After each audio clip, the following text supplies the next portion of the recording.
کوشش کیجیے عمران خان کے خلاف کرپشن کے کیسز نکالے جائیں. میری بھی ایک دو ملاقاتیں ہوئی کہ جناب آپ تو بڑی سٹوریز کرتے ہیں.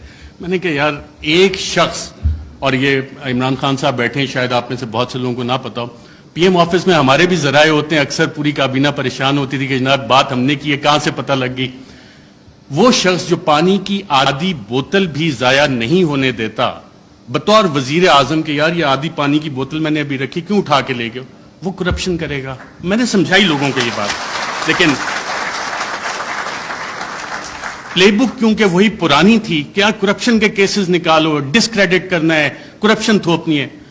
مسٹر اے بی سی کا فلانا دوست ہے, اس سے نکال کے لاؤ, کچھ نہیں. آج 2 مہینے ہو گئے, کوئی کرپشن نہ نکلے گا. عمران خان کا کرپشن کا کیس نہیں نکل سکتا, نہ نکلے گا. میں نے بتائی کہ نہیں آپ کچھ کوشش, میں نے کہا میں یہ کوشش نہیں کر سکتا کیونکہ مجھے یہ پتا ہے کہ عمران خان کی کرپشن نہیں نکلنی. اچھا, media narratives against P T I. French revolution جب آیا تھا تو اس وقت ایک تھاٹ تھا کنگ لوئی کا, میں ریاست ہوں, میں بادشاہ ہوں, میں قانون ہوں.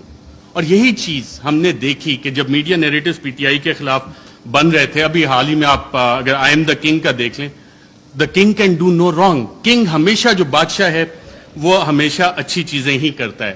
فیٹو پہ پوری حکومت نے کام کیا, ہماد اظہر بھی ادھر ہیں, لیکن پی ٹی آئی نے کام نہیں کیا, بادشاہ نے سب سے اچھا کام کیا. آئی ایم دا لا, قانون میں ہی ہوں. پولیٹیکلی آئسولیٹ کرو پی ٹی آئی کو. آج پی ٹی آئی واقعی پولیٹیکلی آئسولیٹڈ ہے. کون سی سیاسی جماعت ہے جو پی ٹی آئی کے ساتھ اتحاد میں کھڑی ہے؟ سب ایک طرف ہو گئے, لیکن ایک اسٹرینتھ گین ہوئی اس میں.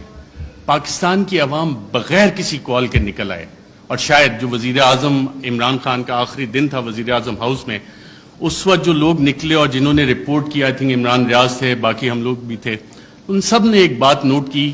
آپ نے خود بھی اپنا دفتر چھوڑنا ہونا, کافی ٹائم لگتا ہے, کہ ایک شخص فوراً اٹھ کے چلا گیا اور کہا, جب سوال جواب ہوئے, کوئی رہ تو نہیں گیا, اکیلا کر دیا, اب اس کے ساتھ کس نے کھڑا ہونا ہے؟ پاکستان کی عوام کھڑی.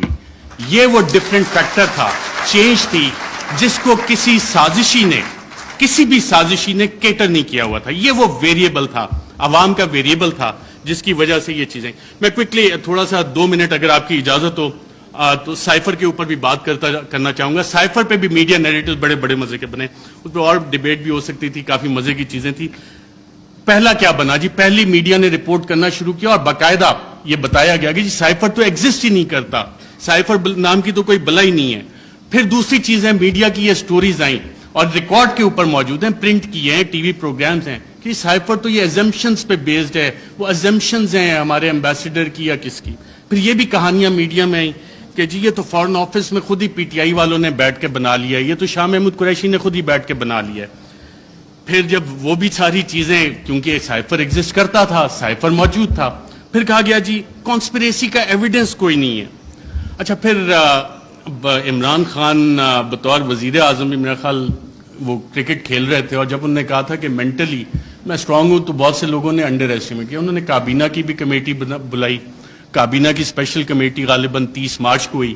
30 مارچ کو میں نے سابق وفاقی وزراء سے پوچھا, وہاں کانسپریسی کی بات بھی ہوئی, کانسپریسی کا ذکر بھی اس میں ہوا, اور پھر 31 کو نیشنل سیکیورٹی کمیٹی بھی انہوں نے بلا لی, اور اس کا بھی مور اس پہ لگ گئی کہ بلیٹنٹ انٹرفیرنس.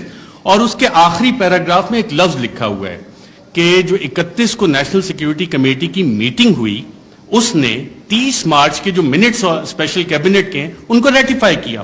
اب 30 مارچ کو آپ سب وفاقی وزراء جو اس میں بیٹھے تھے, اس وقت کے وزیر اعظم اس میں بیٹھے تھے, ان سب نے کانسپریسی اور سازش کا لفظ اس میٹنگ میں ذکر کیا. یہ میرے ذرائع نے مجھے بتایا ہے, آپ سبھی یہاں پہ بیٹھے ہیں, اگر کسی نے کانٹراڈکٹ کرنا ہے تو سابق وزیر اعظم خود بیٹھے ہیں, وہ کر سکتے ہیں کہ 30 مارچ کو جو اسپیشل کیبنٹ میٹنگ تھی اس میں سازش کا ذکر ہے. بالکل سازش کا, میں ایز اے جرنلسٹ کلیم کر رہا ہوں.